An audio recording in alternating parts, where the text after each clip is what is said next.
My name is Alma, and I am 58 years old. For 5 years, I kept 150 receipts in a small wooden box on my dresser. Each receipt represented a time I helped my son and his wife. I thought love was measured by how much you give. I believed that with all my heart, until the day my daughter-in-law looked me in the eyes and said she did not want me there.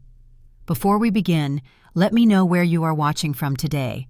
Hit that like button and subscribe if you have ever given everything and received nothing but disrespect in return. What I did next changed everything. Frank died on a Tuesday morning in March 6 years ago. He was sitting at the kitchen table drinking his coffee, reading the newspaper like he did every single day for 28 years of our marriage. One moment he was there, the next moment he was gone. Heart attack, the doctor said. Quick and painless, they told me, as if that was supposed to make it better. I was 52 years old when I became a widow. 52 years old, and suddenly alone in a house that felt too big, too quiet, too empty. Frank and I had built our life together in that house. We raised our son Nathan there. We planted the oak tree in the backyard when Nathan was born. We painted the kitchen yellow because Frank said it reminded him of sunshine. After Frank passed, I did not know what to do with myself. I had worked as an accountant at an insurance company for 23 years. Numbers were my comfort, my certainty. But without Frank, even the numbers could not fill the void. I took early retirement at 54 because I could not find a reason to keep going to that office every day. Frank left me the house fully paid off.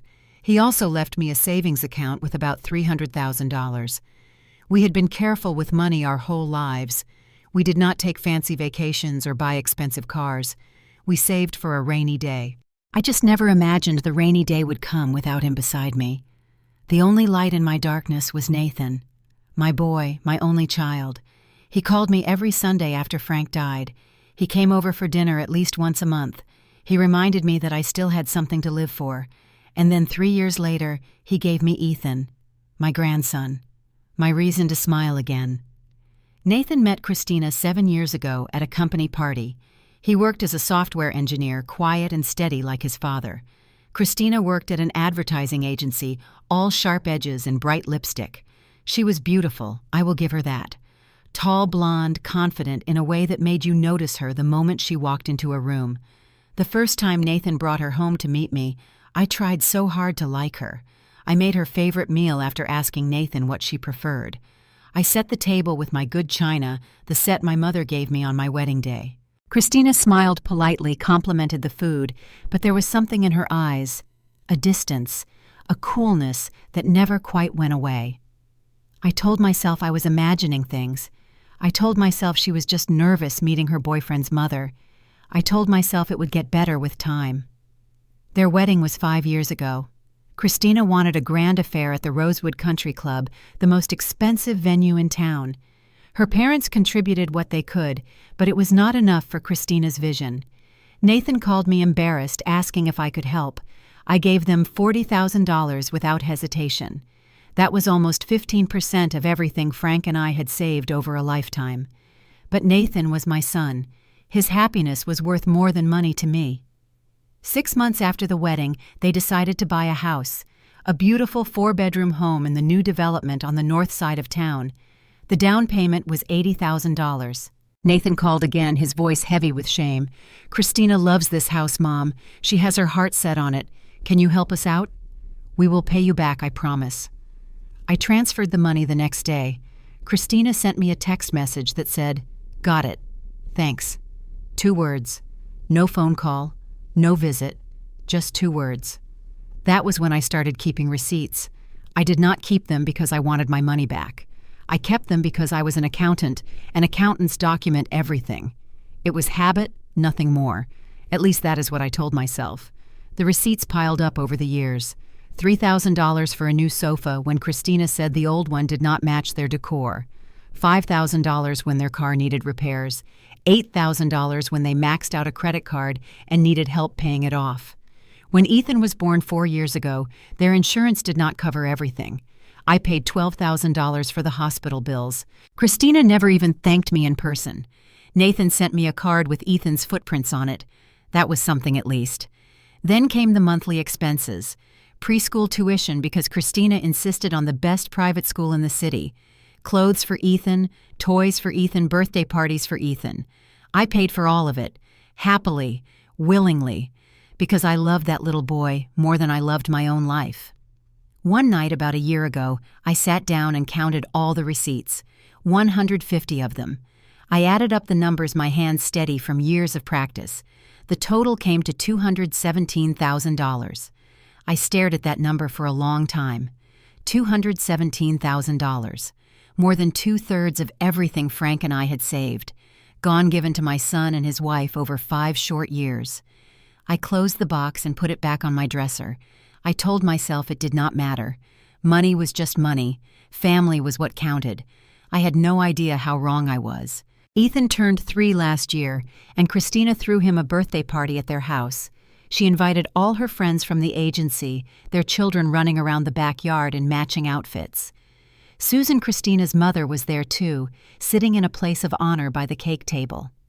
I arrived early with my gifts: a tricycle that I knew Ethan had been wanting, and a building block set that the store clerk said was perfect for his age. I wrapped them carefully in blue paper with little trains on it because Ethan loved trains. Christina barely looked at me when I walked in.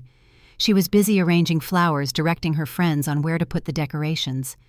Nathan took my gifts and set them on the table with the others, giving me a quick hug before disappearing into the kitchen. I found a chair in the corner and sat down watching the party unfold around me. Susan arrived an hour later, and the difference was immediate. Christina ran to greet her mother with open arms. She introduced Susan to everyone as my amazing mom, my best friend, the most wonderful grandmother in the world. Susan beamed and accepted every compliment as her due. When it came time for family photos, Christina gathered everyone around Ethan and the cake. She pulled Susan to stand right next to her, their arms linked together. I stood off to the side, waiting. No one called my name. No one waved me over. After the photos were done, I approached Christina. "Could I get a picture with Ethan too?" I asked, trying to keep my voice light. Christina glanced at me like I was interrupting something. "Oh, sure," she said, her tone flat. "Ethan, go stand with your other grandma for a second." Other grandma, that was what she called me. Not Grandma Alma, not your father's mother. Other grandma. Like I was an afterthought, an accessory. Ethan ran over and hugged my legs. I picked him up and held him close, smiling for the camera, even though my heart was cracking. The photo only took a few seconds, and then Christina was already moving on to the next thing. After that party, I noticed a pattern I had been trying to ignore. I started calling Nathan every Sunday like always, but more often than not, the calls went to voicemail. When he did call back, it was usually during the week, and usually because he needed something. Mom Christina saw this amazing rug for the living room, but it is a bit pricey. "Could you help out, Mom? Ethan needs new shoes for soccer. The good ones are expensive, but you know how kids are. Mom, the refrigerator broke, and we need a new one by Thursday." I said yes every time. I transferred the money. I saved the receipts. The phone calls asking how I was doing became fewer and farther between. The visits to my house stopped almost entirely. When I did see Nathan, it was always at his place, and I always felt like a guest who had overstayed her welcome. Thanksgiving last year was when the mask finally slipped. I drove over to Nathan's house with 2 pies I had baked from scratch. Apple, Nathan's favorite since childhood, and pumpkin, because Ethan said he liked the color orange. I also brought a bottle of wine that the man at the store said was excellent. When I arrived, the house was already full. Christina's parents, Susan and her husband George, were sitting in the living room like they owned the place. Friends from the agency were there too, laughing and drinking cocktails. Nathan was in the corner, quiet as always, looking slightly overwhelmed. Christina greeted me with a smile that did not reach her eyes. "Oh, you made it," she said, taking the pies without looking at them. "You can put your coat in the bedroom." I noticed that Susan was sitting in what I had come to think of as the good chair, the one by the fireplace that Frank always said was the coziest spot in any room. When dinner was served, Susan sat at Christina's right hand in the place of honor. I was seated at the far end of the table next to a woman from the agency whose name I did not catch. After dinner, I offered to help clean up. Christina said she had it handled, so I wandered into the kitchen to get a glass of water. That was when I heard them. Christina and Susan were standing by the sink, their backs to the doorway. They did not know I was there. Does she always have to be here? Christina said, her voice low but clear. She shows up to everything like she is afraid of missing out on something. Susan laughed softly. Just let it go, honey. As long as she keeps writing checks. What does it matter? Christina snorted. True. Think of it as a maintenance fee for having a mother-in-law. They both laughed. The sound went through me like ice water. I backed away from the doorway, my hands shaking. I found my coat in the bedroom, put it on, and walked out the front door without saying goodbye to anyone. Nathan called me the next day, confused. Mom, why did you leave so early? Christina said you just disappeared. I told him I was not feeling well. I did not tell him what I heard. I could not find the words. That night I lay in bed staring at the ceiling, replaying their conversation over and over in my mind. Maintenance fee. That was what I was to them. Not family, not Nathan's mother, not Ethan's grandmother, just a source of money that they had to tolerate. I cried until my pillow was soaked through. Then I got up, washed my face, and told myself it would get better. It did not get better. In March of this year, Nathan called me with a special request. His voice had that particular tone I had come to recognize, the one that meant money was about to change hands. Mom, he said, Christina has this incredible opportunity. She wants to start her own agency. She has been planning this for years, and now she finally has the chance to make it happen. I listened quietly, waiting for the number. The thing is, he continued, she needs some startup capital, about $50,000. I know it is a lot, but this could change our lives. Christina is so talented, Mom. This is her dream. $50,000. I did a quick calculation in my head. After everything I had given them over the years, I had about $80,000 left in savings. This would leave me with almost nothing. Nathan, I said slowly, that is a significant amount. Are you sure this is a good investment? There was a pause. Then Nathan's voice came back tight with frustration. Mom, it is not about investment. It is about supporting family. Christina needs this. I need this. We will pay you back within 2 years, I promise. I thought about saying no. The word was right there on the tip of my tongue. But then I thought about Nathan's face, how disappointed he would be. I thought about Ethan, how this could affect his future. I thought about Frank, and how he always said family comes first. Against every instinct I had, I said yes. I transferred the money the following Tuesday. That same evening, I received a text message from Christina. It said, "Received. Thank you." 3 words this time, one more than usual. I suppose that was progress. I saved the receipt. Number 147. In June, Ethan turned 4. I called Nathan 2 weeks before the birthday to ask about the party. I wanted to help plan it to be part of my grandson's special day. Nathan was vague. "We are still figuring things out," he said. "I will let you know." A week passed. No call. I called again. Nathan said Christina was handling everything and he would get back to me soon. 3 days before the birthday, I was scrolling through my phone when I saw it. Christina had posted an invitation on her social media page, a big celebration at Waterworld Adventure Park. The post showed a colorful graphic with all the party details: time, date, activities, food. At the bottom was a list of special guests. Susan's name was at the top, highlighted with a little heart emoji. My name was not there. I called Nathan immediately. His phone rang 6 times before he picked up. "Nathan," I said, trying to keep my voice steady, "I saw the invitation for Ethan's party. Was there a reason I was not included?" There was a long silence on the other end. "Mom," he finally said, "Christina wanted to keep it small this year. Just close friends and family. You know how these things are." "I am not close family," I asked. "I am Ethan's grandmother." Nathan sighed. "Look, it is complicated. Christina has been stressed with the new business. She did not want a big production. I will talk to her." "Okay." He did talk to her, apparently. The next day I received a text from Christina. It said, "You can come to the party if you want. No explanation, no apology. Just permission to attend my own grandson's birthday, granted like a favor." I went to the party. Of course I went. I would not miss Ethan's birthday for anything in the world. But it was exactly as I feared. Susan was everywhere, taking photos with Ethan, helping him open presents, getting credit for the cake she had ordered. Christina introduced her mother to everyone as the world's best grandma. I sat at a picnic table by myself, watching from a distance. Christina did not speak to me once during the entire party. Nathan came by a few times looking guilty, but he did not stay long.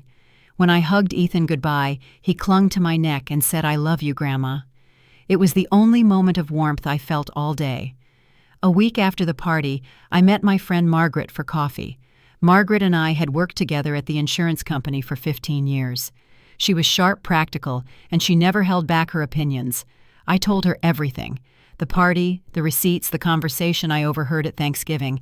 I even told her the exact amount of money I had given Nathan and Christina over the years. When I said $200,000, Margaret nearly dropped her coffee cup. "Alma," she said, her eyes wide, "do you realize what you have done? That money was supposed to be your security, your retirement, your peace of mind, and you just handed it over to people who treat you like dirt." I tried to defend myself. "They are family, Margaret. Nathan is my son." Margaret leaned across the table. "Your son should be protecting you, not using you.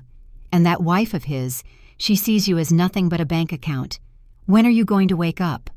Her words stung because they were true. "I know," I whispered. "But what am I supposed to do if I stop helping them? I will lose Nathan forever." Margaret shook her head. "Honey," she said, "you already lost him. You are not buying a relationship. You are buying tolerance. There is a difference." I went home that night and sat with her words for a long time. Buying tolerance. Was that what I had been doing all these years? September came with cooler winds and shorter days. Nathan and Christina's 5th wedding anniversary was on the 14th, and I wanted to do something special. I called Nathan on the 10th to ask about their plans. I was thinking of getting them a nice gift, maybe treating them to dinner at a fancy restaurant. It would be my way of celebrating their milestone, of showing that I supported their marriage despite everything. Nathan sounded distracted when he answered. "Oh, hi, Mom. Yeah, we have something planned for the anniversary. Let me check with Christina about the details and get back to you." 2 days went by with no word. I called again on the 12th. This time it was not Nathan who answered. It was Christina. "Hello, Alma," she said. My name in her mouth always sounded like something unpleasant she was trying to swallow. "Hi, Christina," I said, keeping my voice friendly. "I was calling about the anniversary. I would love to be part of the celebration somehow. Maybe I could take you two to dinner or help with whatever you are planning." There was a pause. Then Christina spoke, her voice cold and clear. "I am calling to tell you about the anniversary dinner," she said, "and I want to be direct with you." I felt my stomach tighten. "Okay. You are not invited," Christina said. "I do not want you there." The words hit me like a physical blow. I gripped the phone tighter, trying to understand what I had just heard. "I am sorry," I managed to say. "Could you repeat that?" Christina sighed as if I was being deliberately difficult. "I said you are not invited. This is our anniversary, mine and Nathan's. I want it to be about us. I need space from you, Alma. You are always around, always showing up, always involved in everything. It is exhausting. So no, you cannot come to dinner. I do not want you there." I sat down heavily on the edge of my bed. My legs felt like they could not hold me anymore. "Christina," I said quietly, "I just wanted to wish you both well. I thought maybe we could celebrate together as a family." "We are not that kind of family," Christina said flatly. "You can send a card if you want, but do not come over. I have made myself clear." She paused, and I could almost hear her checking something off a list in her mind. "If you want to give us a gift," she added, "you can send it by mail.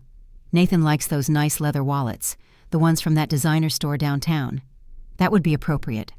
I could not believe what I was hearing. She was telling me to stay away while simultaneously suggesting what gift to buy. "I understand," I heard myself say. My voice sounded far away, like it belonged to someone else. "Good," Christina said. "I am glad we cleared that up." She hung up without saying goodbye. I sat there for a long time, the phone still pressed to my ear even though the line was dead. I do not know how many minutes passed. Maybe 10, maybe 30. Finally, I put the phone down on the nightstand and looked around my bedroom. The room where Frank and I had slept for almost 30 years. The room where I had nursed Nathan when he was a baby, rocking him in the chair by the window until he fell asleep. The room where I had kept that box of receipts, carefully documenting every dollar I gave to my son and his wife. something shifted inside me. It was not anger exactly.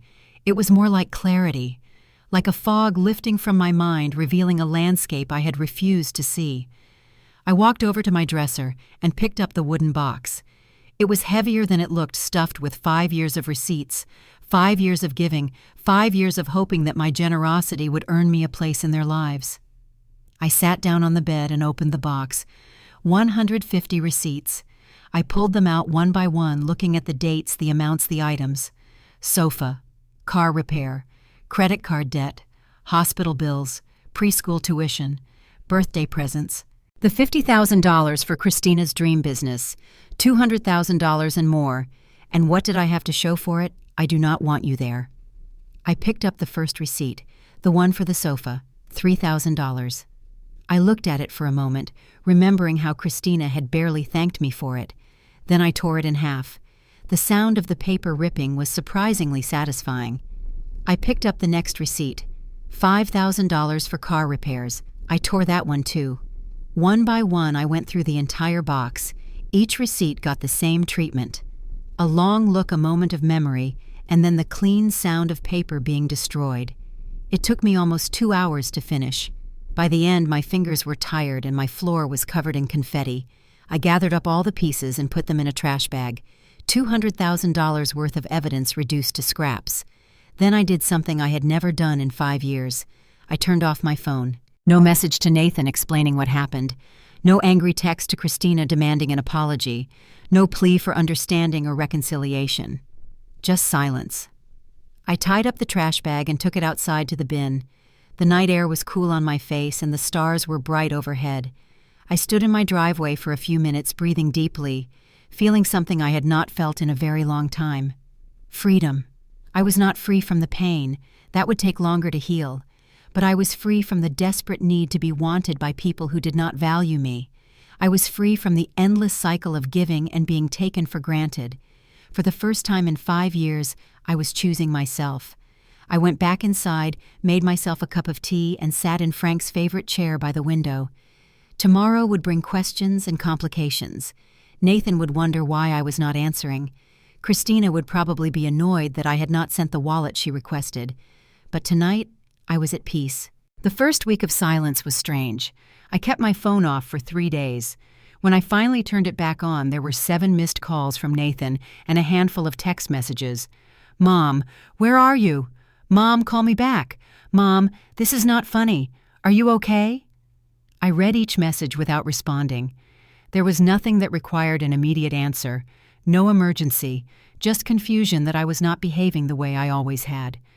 The 4th text was different. It was from Christina. "Alma Ethan's preschool tuition is due this week. Please transfer the usual amount. The account information is the same." I read that message 3 times. No greeting, no question about how I was doing. Just a demand for money phrased like an instruction to a servant.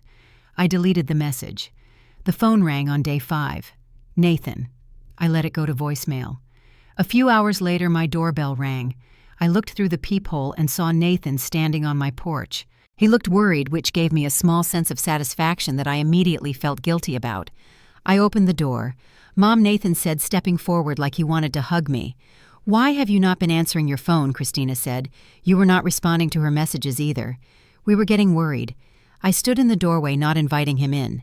"I have been busy," I said simply. "Busy?" Nathan frowned. "Too busy to answer your phone for a week." "Yes."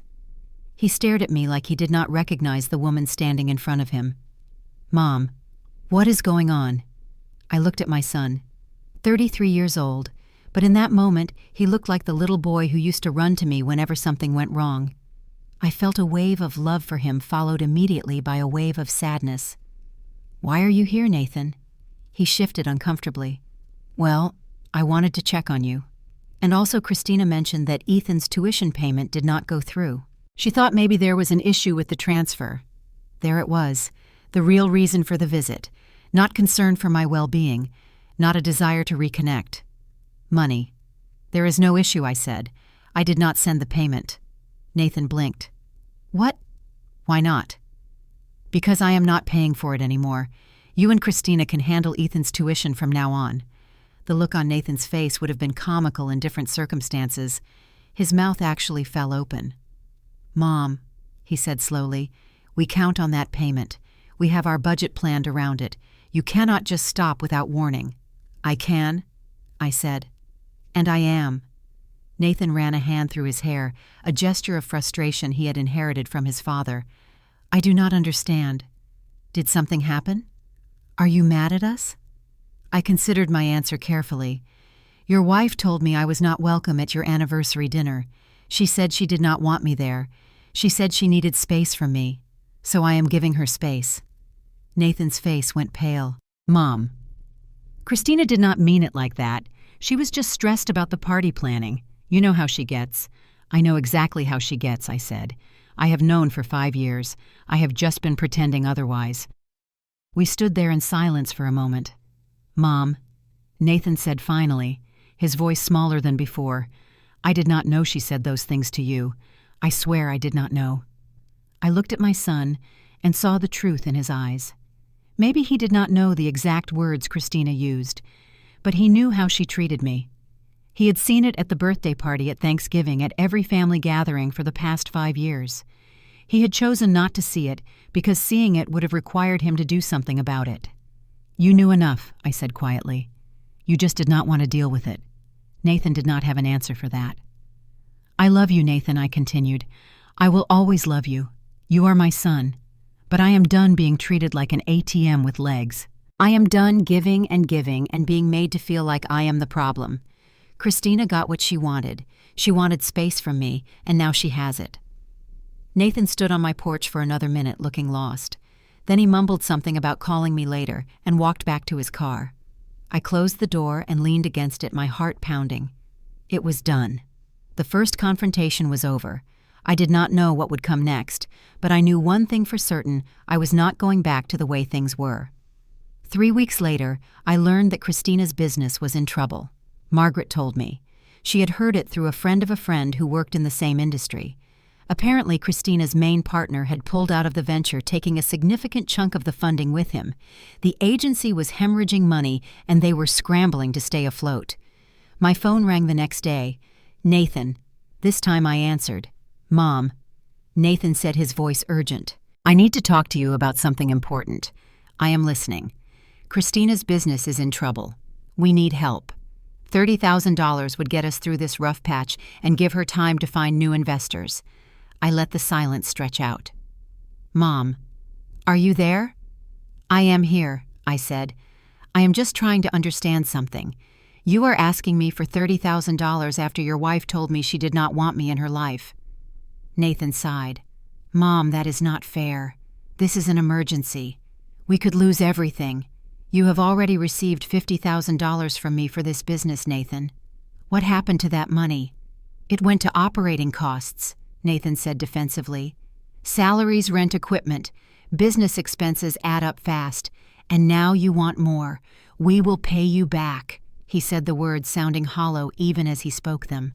"I promise." I thought about my savings, the $80,000 that had become $30,000 after the business loan, the money that was supposed to last me through my retirement, the money Frank had worked so hard to save. "No," I said. The word came out clear and firm. "What?" "No. I am not giving you any more money." Nathan's voice rose. "Mom, this is serious. We could lose our house. We could lose everything we have worked for." I stayed calm. "I have money, Nathan. That is true. But I choose not to give it to you. Those are two different things." I could hear him breathing hard on the other end of the line. "After everything we have done, after everything I have given, and you are just going to abandon us." Something snapped inside me. "Everything you have given, Nathan, I have given you over $200,000 in 5 years. I paid for your wedding. I paid for your house. I paid for your wife's failed business. What exactly have you given me besides requests for more money?" Nathan was silent. "I love you," I said, and my voice cracked slightly. "I love Ethan more than life itself. But I will not let you and Christina drain me dry while treating me like I do not matter. Your wife made it clear that she does not want me around. Fine, she got her wish. But that means she also lost her access to my wallet." Nathan hung up without saying goodbye. I put the phone down and stared at the wall for a long time. I had just said no to my son. I had just chosen myself over his needs. It felt terrible, and also somehow right. The fall turned to winter, and the consequences of my decision began to unfold. Nathan and Christina could not save the business. In October, Christina officially declared bankruptcy. The $50,000 I had given her was gone, unrecoverable. They sold their second car to pay off some of the debt. A month later, they fell behind on their mortgage payments. By December, the bank sent them a foreclosure notice. I heard all of this secondhand through Nathan's occasional text messages that I sometimes answered and sometimes did not. He never asked for money again, but I could read the desperation between the lines. In late November, Nathan came to my house alone. He looked thinner than I remembered, tired. There were dark circles under his eyes and a slouch in his shoulders that reminded me of when he failed his first driving test at 16. I invited him in and made tea. We sat in the living room, the same room where he used to do his homework as a child. "How are you, Nathan?" I asked. He shrugged. "Not great. We have to move out of the house by January. Christina is a mess. She blames everyone but herself for the business failing." I nodded but did not comment. Nathan looked down at his hands. "Mom, I need to tell you something." I waited. "I knew," he said quietly. "About how Christina treated you. I knew for years. I just did not want to deal with it because I was afraid she would leave me. I was a coward." He looked up at me, his eyes wet. "I am sorry, Mom. I should have stood up for you. I should have said something every time she excluded you, or talked down to you, or treated you like you were less than her mother. But I did not. I just let it happen because it was easier than fighting with her." I reached over and put my hand on his arm. "I know," I said. "You knew I am your mother, Nathan. I know you better than anyone. I knew you were caught in the middle. I just hoped eventually you would choose to do the right thing." "And I did not," he said bitterly. "No," I agreed. "You did not. But you are here now. That counts for something." We sat in silence for a while. The clock on the wall ticked steadily, the same clock that had been there since Nathan was a baby. "What happens now?" Nathan asked. "That depends on you," I said. "I am not going to pretend everything is fine when it is not. Your wife said things to me that I cannot unhear. She treated me like I was nothing. And you let her." Nathan flinched but did not argue. But I continued, "You are still my son. I still love you. If you want to rebuild our relationship, I am open to that. But it has to be on different terms. No more money. No more being treated like a burden who happens to write checks. If Christina cannot accept that, then she and I have nothing to say to each other." Nathan nodded slowly. "Fair enough. There is one more thing," I said. "What I want to see Ethan. Regularly. That little boy is my grandson, and I refuse to be cut out of his life because your wife finds me inconvenient." Nathan actually smiled at that, the first genuine smile I had seen on his face in months. "Ethan asks about you all the time.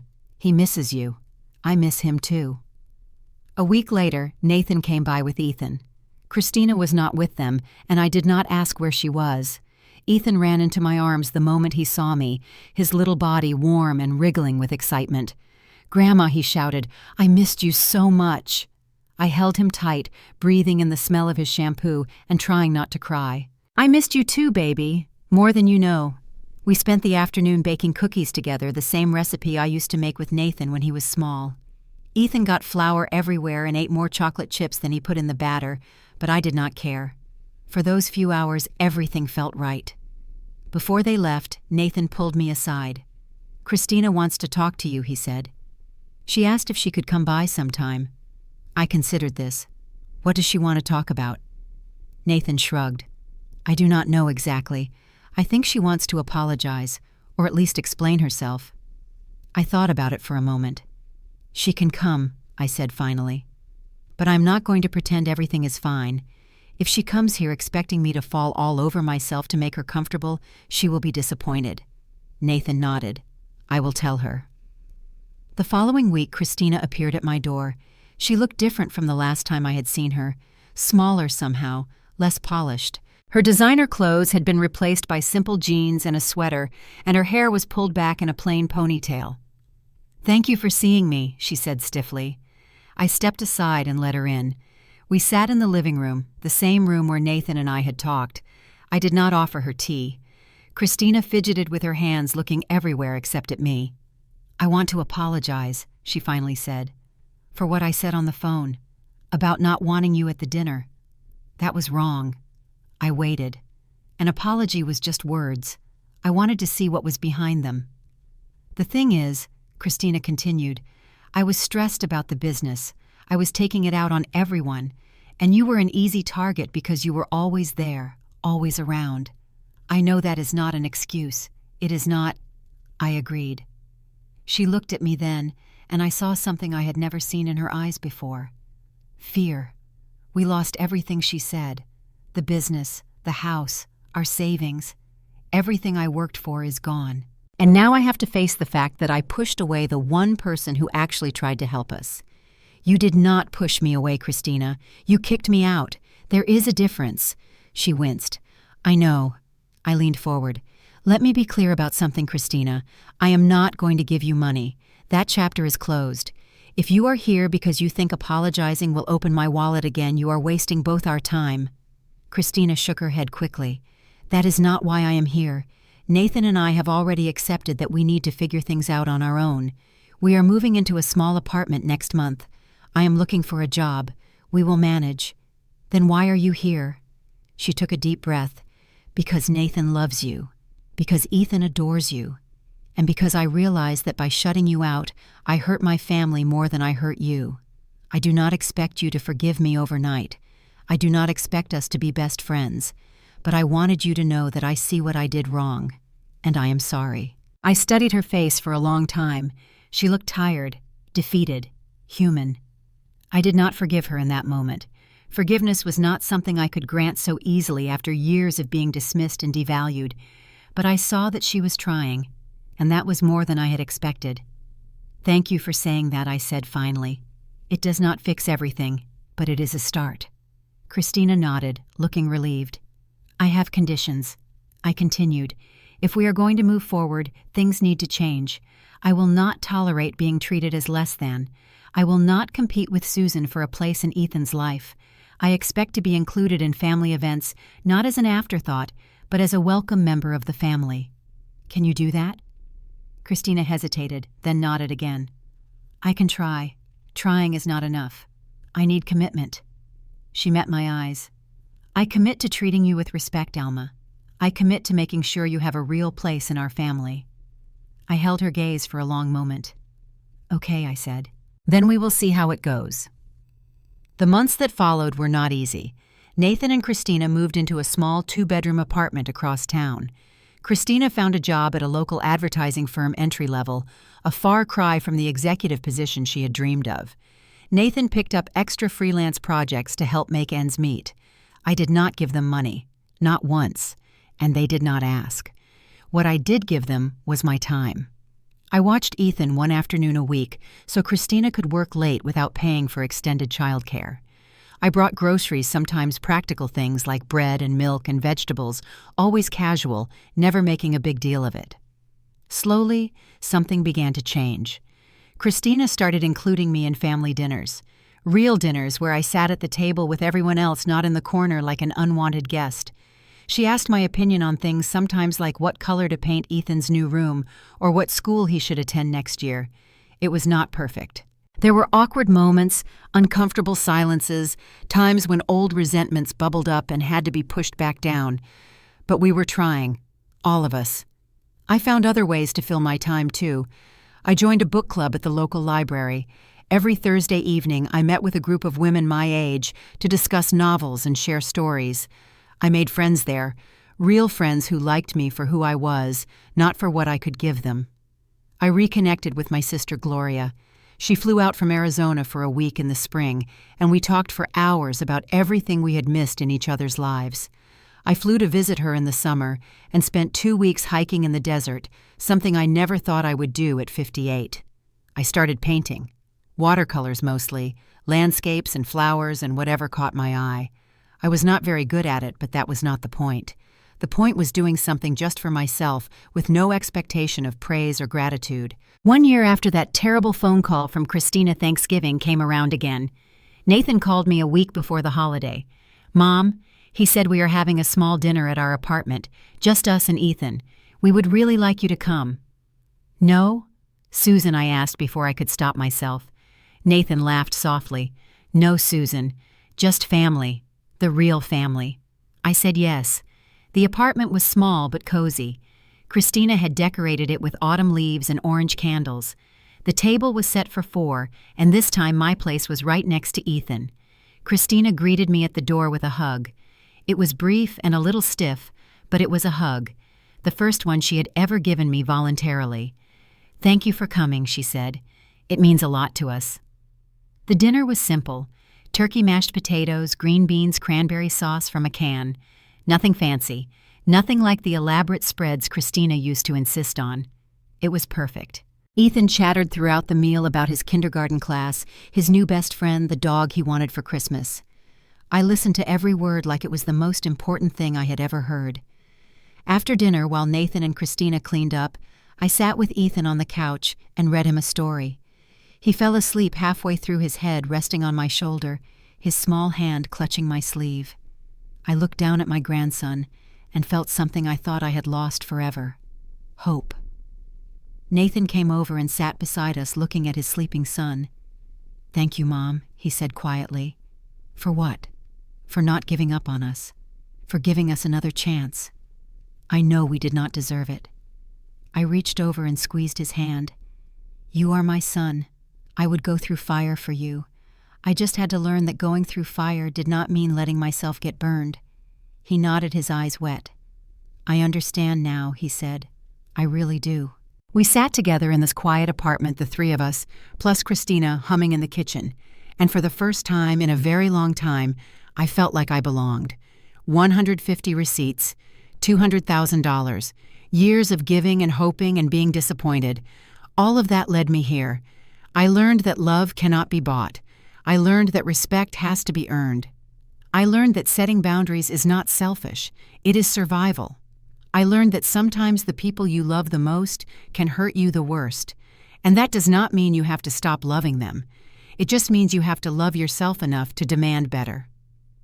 That Thanksgiving, when Ethan woke up from his nap and looked at me with his big brown eyes and said, "I love you, Grandma," I knew that everything I had gone through was worth it, not because of the money I gave or the money I refused to give, because I finally understood my own value.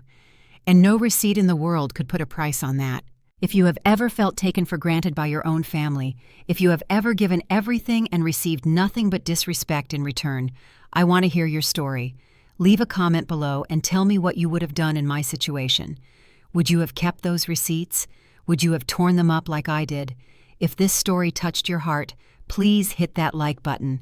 Subscribe to this channel so you do not miss more stories like this one. And share this video with someone who needs to hear that they are worth more than what they give. Thank you for spending this time with me today. I hope you know that you deserve to be loved and respected for who you are, not for what you can provide.